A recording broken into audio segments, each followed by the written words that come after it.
কেমন আছেন আমার ভালোবাসার মানুষগুলো? আমি ঘুরতে চলে আসলাম সমুদ্র পাড়ে, আমরা 3 বন্ধু একসাথে।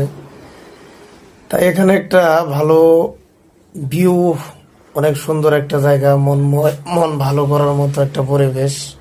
তাই ভাবলাম একটা ভালো কন্টেন্ট এখান থেকে তৈরি করি।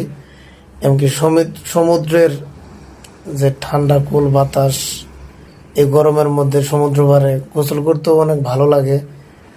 এই প্রাকৃতিক দৃশ্যটা সবার মাঝে দেখানোর জন্যই আজকের এই ভিডিওটা করা। ইনশাল্লাহ আমার এই ভিডিওটা যদি আপনাদের ভালো লাগে, বা এই প্রাকৃতিক দৃশ্য কে কে পছন্দ করেন, সমুদ্র পাড়ে কে কে ঘুরতে গেছেন, সবাই একটু কমেন্টে জানাবেন।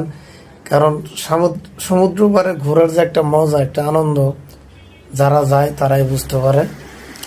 সমুদ্র পাড়ে আসলেও ভালো লাগে, কারণ মনটা একটু খারাপ ছিল, এই প্রাকৃতিক দৃশ্য দেখার পরে মনটা আবারও ভালো হয়ে গেল।